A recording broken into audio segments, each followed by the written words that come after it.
By far, the most requested review on this channel for 2025 is Shadowdark Western Reaches campaign setting. I am asked every day, Professor, when are you going to cover Western Reaches? It's already earned $1.7 million on Kickstarter. Well, today's the day. This is going to be a preview rather than a review because I don't have a complete copy of the book. I do have a preview PDF, and I will share as much as I can without getting in trouble. Western Reaches is the official campaign setting for Shadowdark. It is a sandbox or West Marches style campaign. And if you don't know what that is, I'll explain it today and show you why this style of campaign is a lot easier to prep for.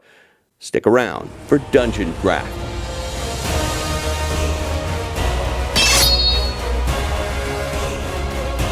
Welcome to Dungeon Craft. I'm Professor DM, Deathbringer. Tell them what they should do. Like, subscribe, bell, comment, newsletter, Facebook, X, and Patreon for bonus content. If you're unfamiliar with Shadowdark, it is Dungeons & Dragons. It's a streamlined version of 5e, or as 5e lead designer Mike Mearls describes it, 5e without all the crap. His words, not mine. Full disclosure, I am friends with Kelsey Dion, the designer, and I also wrote the foreword to Cursed Scroll number 2. I think that's Red Sands. And with that out of the way, to appreciate Western Reaches, you have to first understand what a sandbox campaign is. If your entry point into the hobby is 5e, you're probably familiar with narrative-style campaigns like Curse of Strahd, or the kind you see on Critical Role. The Game Master is expected to design scenes that weave in the character's backstory into an overarching narrative with an epic climax. Or as I call it, all roads lead to Mount Doom. Nothing inherently wrong with this, but it places a large burden on the Game Master, and if you've ever suffered from DM burnout,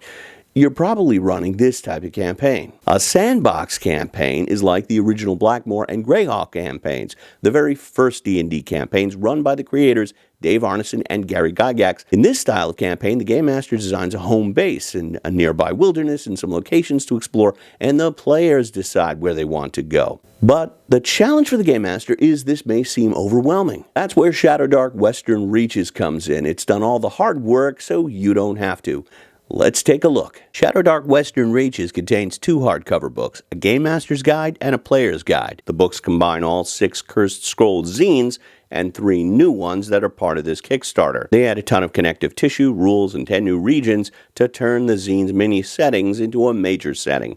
The Western Reaches are a sandbox setting. It's fast, elegant, flexible. You don't have to memorize any lore. Your players will discover the lore as they go. No lore dumping, no history of the world, just quick bites to get you oriented. It is super easy to pick up and run and has tons of Game Master tools. And by Game Master tools, I mean lots of random charts. The setting is vast and varied with lots of different environments and people, deserts, forests, jungles, frozen isle mountains, 200 keyed hexes, each with interesting hooks and conflicts. So let's check out what's in the Kickstarter. You got 4 zines. The first follows the Black River through a huge hex crawl of ziggurats and lost temples. This zine is very much in the style of classic modules like Lost Shrine of Sajkamp or Isle of Dread. And if you want to play Shadowdark with Kelsey, you could do it at Green Dragon Fest. GDF is not a convention, it is a gamer's retreat, a curated event where you can play TTRPGs with some of your favorite content creators, including Kelsey, Bob Worldbuilder, Deficient Master, DM Scotty, and me.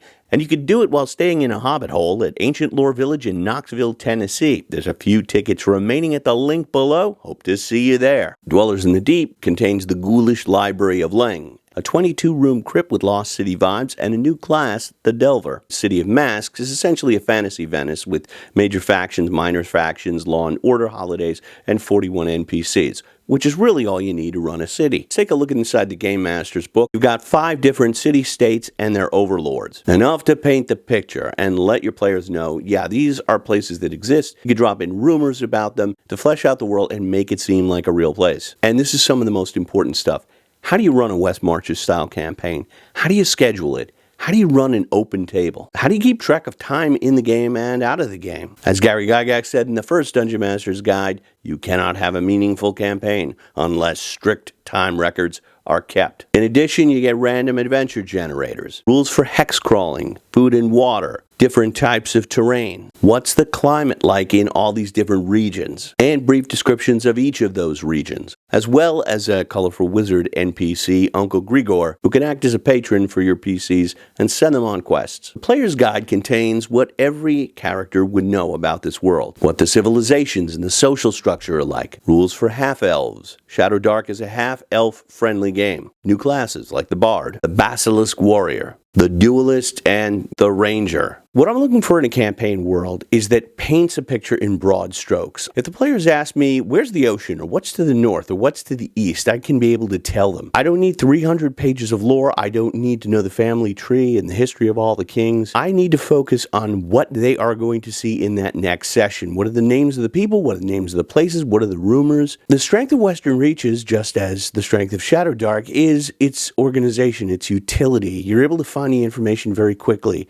It's not buried in chunks of extraneous information or lore the players are never going to discover. Some may find these descriptions too brief, but I prefer to think of it as not wasting a single word. And if I really want lore, I'll read a George R. Martin novel. Martin, get back to work. No matter what world you play in, your players are never going to be able to explore the whole thing. When you play in a sandbox campaign, you have to be prepared to allow the players to go where they want. And that might mean ranging all around the world, or being a pirate and sailing all over the world. Or it may mean they just plant themselves in a single city and decide, this is home. Your players might park themselves in the City of Masks and decide, you know what?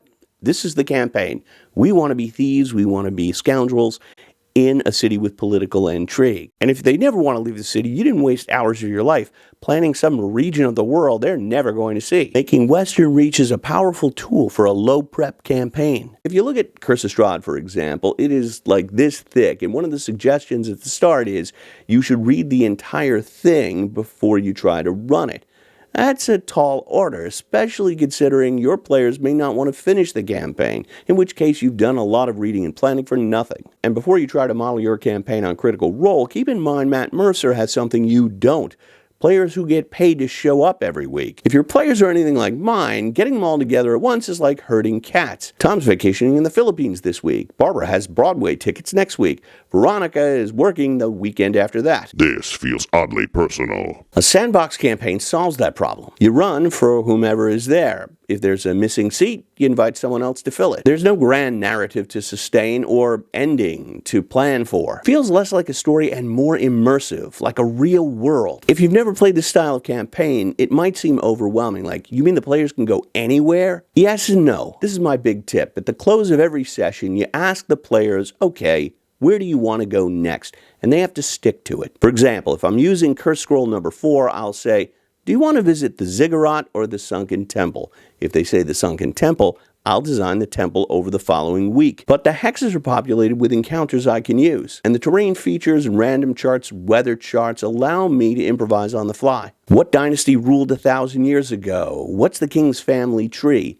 None of that matters to me. I only need to stay one step ahead of my players. What I do need is a lot of random charts and tools. I need to know names of people, places, and factions. I need rumors and NPCs. Western Reaches provides the tools I need to do that. That allows me to spend my time where it really counts on locations like dungeons my players will explore. And from what I've seen, Western Reaches is exactly what I need to run this type of campaign. It's a toolbox for making a world that seems real and advice on how to do it. And if you've never tried running a sandbox campaign, now's your chance. You'll find a link to Western Reaches below, and you have about a week to pledge. Also below, you'll find links to the Deathbringer TTRPG newsletter and Patreon, where you can get tons of bonus content, including access to our exclusive Discord server and extended video content. Thanks for watching. I'll see you next time. May all your rolls be 20s. George Martin, winter's been coming long enough, and you watching his new show, you're just encouraging him. Watch these videos instead.